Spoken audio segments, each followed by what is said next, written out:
여러분의 생각은 어떻습니까? 조인의 가족. 반갑습니다. 카니발 타는 조인의 가족입니다. 오늘의 차량은 팰리세이드 2.5 하이브리드 9인승 차량입니다. 4.5세대 카니발 1.6 하이브리드 오너로서 저는 2.5 하이브리드를 탑재한 팰리세이드가 궁금했습니다. 가장 중요한 이유는 5세대 카니발이 4륜을 탑재하고 2.5 하이브리드가 될 것이라는 이야기가 많았기 때문인데요. 그래서 오늘은 2세대 팰리세이드의 매력은 무엇인지, 그리고 공간이 주는 장점은 어떤지, 그리고 카니발 1.6 하이브리드 오너로서 2.5 하이브리드와 구간별 연비 차이도 한번 확인해 보려고 합니다. 팰리세이드 도어를 처음 열고 드는 생각이 뭐냐면, 일단은 스위치들도 깔끔하고 좋겠지만 전동 스티어링 휠 너무 부럽죠. 실제로 이게 운행을 하면서도 조금씩 터치를 하면서 바꿀 수 있으니까 저는 편하게 보이긴 하더라고요. 여기 보시면 레그레스트가 있죠. 이거 은근히 편합니다. 너무 좋은 기능이에요. 카니발 페달 안 이쁘잖아요. 페달 씌운 것처럼 예쁘게 또 미끄러운 방지까지 되어 있는 팰리세이드 페달입니다. 이렇게 쑥 들어가 있는 내비게이션과 계기판 형태 너무 괜찮은데요. 대시보드 라인을 일자로 보면 뭐랄까요, 내비게이션이 약간 좀 삐뚤어진 형상으로 되어 있습니다. 이게 너무 편하더라고요. 카니발 5세대도 이런 방식이 적용되지 않을까라는 생각입니다. 운행을 하면서 오토홀드를 쓴다거나 드라이브 모드를 바꾼다거나 이런 것들은 다 편하고 좋았거든요. 제일 좋았던 건 직관적인 스위치들입니다. 구성 자체가 심플하고 조작하기 편해요. 카니발의 듀얼 공조는 이런 식으로 바뀌어야 됩니다.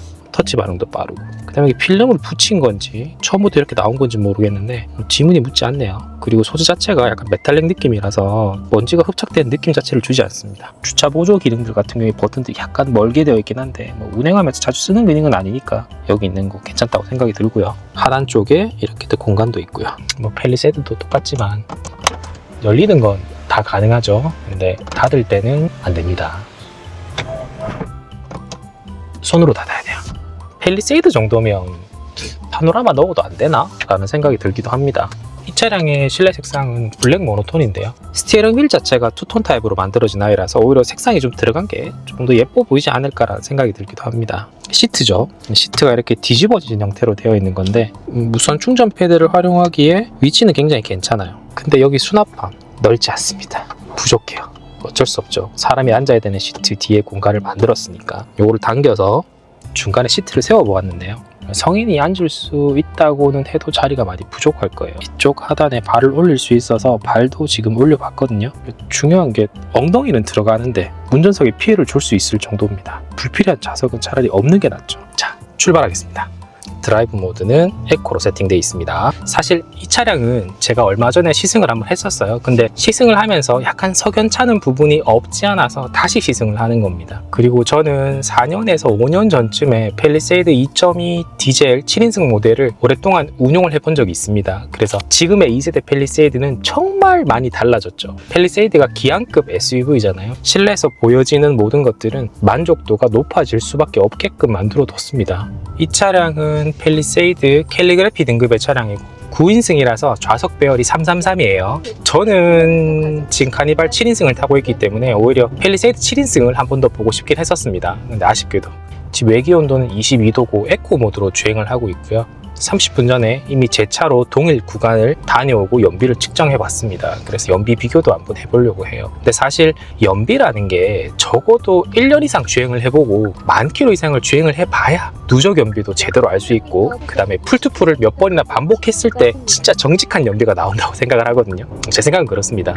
확실히 전기 모드, EV 모드로 운행을 할 때와 엔진이 개입되었을 때는 소음 차이가 좀 있는 편이에요. 괴리감이 느껴질 정도로 좀 크게 느껴집니다. 물론 이중 접합 유리가 들어가 있고 두께 개선도 되었다고 하지만 엔진에서 올라오는 소리는 꽤 크게 다가오는 편이고요. 색상은 크리미 화이트 펄인데요. 저는 개인적으로 매장에서도 보았고 공도에서도 보았던 좀 그레이 톤들이 훨씬 더 예쁘게 다가오더라고요. 물론 취향 차이일 겁니다. 캘리그라피 등급이고 옵션이 일정 들어가 있다 보니 이 차량은 차량 가격이 6,500만 원 가까이 됩니다. 6,500만 원. 아니죠. 절대 적은 금액 아닙니다. 예전에 팰리세이드 2.2 디젤을 타봤기 때문에 그 금액 차이를 실감할 수 있는 겁니다. 비슷한 차종은 아니겠지만 조금 하위 라인을 살펴보면 산타페 같은 경우에는 캘리그라피 등급의 옵션을 조금 넣는다고 해도 5,200, 300 정도에 머물 거예요. 근데 캘리그라피에 동일 옵션을 넣으면 6,500까지 간다. 1,200, 300까지는 갭이 벌어진다는 얘기죠. 큰 돈입니다. 거기다가 여기서 조금만 더 보태면 GV80 기본급의 옵션 몇 개 넣어서도 선택할 수 있어요. 눈을 조금만 더 돌리면 아이오닉 9까지도 높아질 수도 있습니다. 차량 가격의 포지션이 조금 애매하긴 합니다. 2.5 하이브리드가 물론 좋겠죠. 출력감도 좋고 많은 개선을 해서 나온 엔진일 테니까. 근데 2.5 가솔린 복합 연비가 9, 그리고 하이브리드가 복합 연비가 11 정도 되더라고요. 휠 21인치 기준으로 이 정도밖에 구현을 못할까라는 생각이 좀 들긴 했습니다. 왜냐하면 물론 이 차량도 2톤이 넘는 차량이죠. 카니발하고 똑같습니다. 근데 우리가 하이브리드 차량이라고 하면 기대할 수 있는 연비 수준이라는 게 있잖아요. 11은 좀 아닌 것 같아요. 적어도 13, 14 정도는 되어야 되지 않나 라는 생각을 해보게 됩니다. 배터리 용량을 더 키우든 더욱더 다른 기술적 지원이 필요한 건 사실이죠. 구간별 연비 그리고 EV 모드의 개입량도 천천히 살펴보고 있는데요. EV 모드 개입은 지금 잘하고 있는 편입니다. 조금만 있으면 카니발 5세대 풀체인지 모델이 나올 겁니다. 그렇게 되면 많은 사람들이 기대하듯 4륜 옵션을 넣을 것이고, 그 다음 중요한 게 2.5 하이브리드로 채택될 가능성이 높다고 하잖아요. 근데 솔직히 염려되기도 합니다. 왜냐하면 저처럼 새가슴 주행 그리고 안전운전, 방어운전을 하는 사람에게는 사실 그렇게 높은 출력이 필요하지 않거든요. 근데 카니발 하이브리드랑 지금 제가 비교를 해봤을 때 느끼는 게 뭐냐면 엑셀 페달을 조금만 밟아도 출력이 약간 더디다는 느낌을 준다거나 또는 부족하다는 느낌을 전혀 주지 않아요.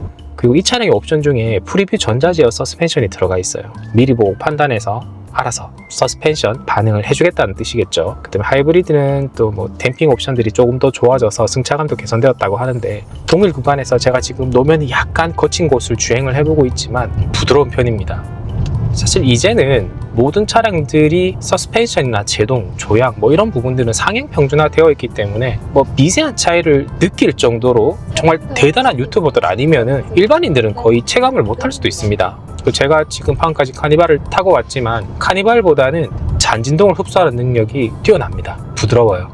그리고 EV 모드로 주행했을 때는 와 정말 조용하다 라는 느낌이 들 정도 세상 조용합니다. 팰리세이드를 선택하는 많은 분들이 아마 산타페보다는 조금 더 크고 그다음 카니발보다는 조금 더 컴팩트한 느낌의 SUV, 대형 SUV를 원해서 선택하시는 게 아닐까라는 생각도 들긴 합니다. 물론 디자인적인 매력도 있고 1세대에서도 거의 스테디셀러 차량 중에 하나였잖아요. 왜냐하면 사람들이 카니발을 대체할 수 있는 SUV라고 생각을 많이 하셨기 때문이죠. 근데 사실 슬라이딩 도어 무시 못 하잖아요. 그게 조금 크더라고요. 전체 코스의 반 이상을 주행해봤습니다. 연비는 9.2 정도 나오네요. 그러니까 카니발이 이 정도였을 때 10km 조금 넘었거든요. 물론 이게 탑승 인원이 저 혼자라도 운행하는 습관, 패턴, 정체 시간에 따라 다르게 연비가 구현될 겁니다. 뭐 물론 조금의 편차, 오차, 환경의 변화는 있겠지만 대충이라도 연비의 차이를 한번 보고 싶었거든요. EV 모드의 개입은 굉장히 좋은 편입니다. 관성주행을 최대한 하기 위해 EV 모드를 최대한 활성화시켜서 운전을 하고 있습니다. 그게 팰리세이드라서 그런 게 아니라 카니발에 적응된 저의 운전 습관이라 그렇습니다. 뒷차량을 잘 보고 관성주행을 하는 겁니다. 교통 흐름에 방해가 되면 안 되니까요. 그쵸?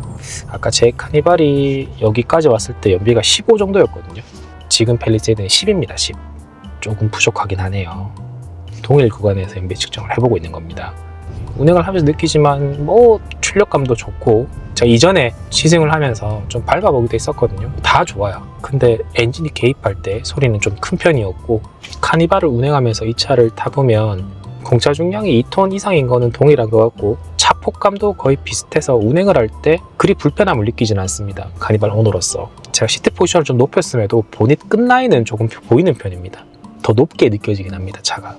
카니발이 2.5 하이브리드가 출시되면 팰리세이드와 똑같은 연비를 구현한다면 1.6 하이브리드를 충분히 만족하며 타고 있던 오너들이 2.5 하이브리드로 넘어갈 수 있을까라는 생각도 해보게 되더라고요. 왜냐하면 제가 지금 동일 구간에서 아직 시승을 마치진 않았지만 연비가 제가 기대한 것 이상을 보여주진 않았기 때문입니다. 적어도 제가 기대하는 연비는 13에서 14입니다. 6km가 안 되는 구간에서 연비가 4km 정도, 일반 시내 구간에서 그 정도 차이가 난다고 하면 꽤 크죠. 시내 주행이 많아지게 되고 주행거리가 더욱 높아지게 되면 그 갭차는 더 많이 크게 벌어지게 됩니다. 조향을 해보면서도 유턴을 할 때나 이럴 때 조향의 반응도 좋은데요. 근데 카니발과 다른 점이 있다면 핸들이 좀 묵직한 느낌이에요. 물론 주행 안정성을 주기에는 조금 더 큰 장점이 있겠지만 카니발은 뭔가 좀 부드러운 핸들 반응이었거든요. 언덕길을 올라갑니다. 카니발로 이 길을 올라갈 때는 카니발이 조금 힘들어했거든요. 근데 펠리는 그런 거 없네요. 도로가 좁은 구간을 달림에도 불편한 느낌은 전혀 없습니다. 지금 연비를 보면 11km입니다. 11km. 야, 11km밖에 안 된다. 그럼 좀 많은 생각이 들게 되네요. 제가 생각한 것보다 훨씬 더 짠 연비를 보여줍니다. 조인의 가족. 그 중간 시트가 올라와 있을 때는 좀 무섭게 느껴지네요. 물론 여기서 C타입 케이블을 활용할 수도 있고 하겠지만, 그리고 여기서 이게 문을 여기서는 안 열리겠네요. 잠겨 있네요. 여기서 열면 위험하겠죠. 그리고 안에 뭐 넣었다가 이렇게 위로 올리면 여기 있는 물건들이 다 쏟아질 거 아니에요. 하단으로. 불편해 보이긴 합니다. 하단에 레일을 통해서 시트를 움직일 수 있고요. 등받이 각도 조절은 굉장히 좋네요. 오, 괜찮은데요. 레그룸 확보도 괜찮을 것 같고요. 도컵 쪽에 은근히 나온 앰비언트도 색깔이 괜찮습니다. 저는 모든 차량을 사실 카니발 오너로서 이 차량을 살피고 있기 때문에 이 공조 컨트롤러도 이쪽에 있는 게, 센터에 있는 게 가장 좋죠. 카니발은 우측에 있기 때문에 와이프가 항상 우측에 앉을 수밖에 없어요. 그래서 공조를 컨트롤해주고 하는 역할을 와이프가 하기 때문에. 그런데 중간에 있으면 누구나 컨트롤할 수 있죠. 제어할 수 있고 열선 통풍 다 되고, 그다음에 쉽게 조절이 가능합니다. 괜찮은데요. 그리고 저는 카니발을 구매하자마자 부품용 에어컨 작업을 다 했거든요. 이거는 기본적으로 들어가 있죠. 깔끔하게. 이게 닫혀 있더라도 옆으로 바람이 나오게 되는 기능인데, 돌려서 잠글 수도 있고 열 수도 있고.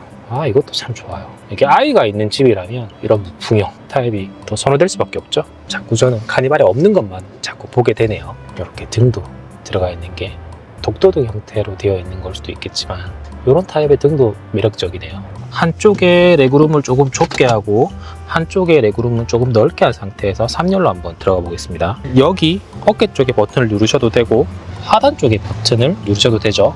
원터치로 해서 내려오는데 좀 움직여지면서 들어갈 수 있는 공간이 생기는데요. 물론 스태퍼도 있고 올라가서 앉으면 되겠지만 7인승이 아니고 9인승에서 3열을 활용하는 게 좀 번거롭긴 합니다. 3열이라서 어쩔 수 없이 레그룸은 없습니다. 그러니까 좀 여유있게 2열을 낳는다고 하면 3열의 레그룸은 굉장히 부족합니다. 여기에 베이비 시트까지, 카시트까지 설치한다고 하면 많이 부족한데요.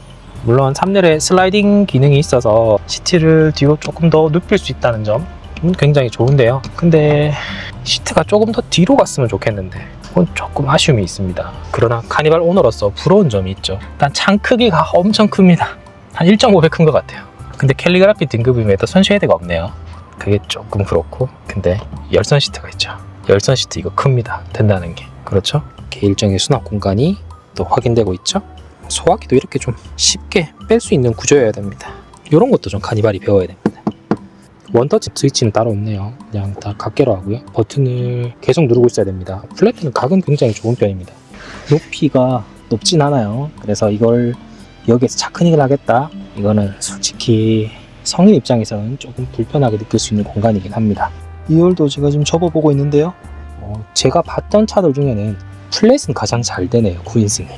돗자리 정도 펼친다고 해도 충분히 사용을 잘 할 수 있을 것 같습니다. 예전에는 저도 카니발도 전동 시트 되었으면 좋겠다라고 생각을 했는데 이제는 아닌 것 같아요. 기술 개발이 조금 더 되어야 될 것 같고요. 제가 팰리세이드를 2번 시승해 보면서 느꼈던 점들을 정리를 좀 해봤는데요. 이것도 너무 빨리 떨어져요. 아직 팰리세이드가 기타 여러 가지 이슈들이 좀 많은 차량이긴 합니다. 물론 이거 시간이 지나면 또 개선이 더 되겠죠. 아직 제가 이 차량을 소유하고 있지 않기 때문에 많은 기대를 안 하는 걸 수도 있습니다만은, 그래도 조금씩 안전에 대한 것들은 더 많이 고민하고 연구해야 될 필요는 있습니다. 제가 궁금했던 건 미리 영상에서 말씀드렸듯 공간에 대한 것, 그 다음에 연비에 대한 것, 그리고 하이테크 옵션, 카니발이 배워야 될 옵션이나 기능들을 조금 살펴봤던 것 뿐인데요. 물론 스테이 모드도 있고 여러 가지 활용할 만한 것들이 많았지만 저는 그런 것들보다는 연비가 더 중요했습니다. 연비는 고급 연비가 보여준 제 기대치를 딱 구현하는 정도였고요. 카니발이 2.5 하이브리드가 나온다면 조금 더 많은 개선이 되었으면 좋겠네요. 기대를 좀 해보겠습니다. 오늘 영상은 여기서 마치겠습니다. 감사합니다.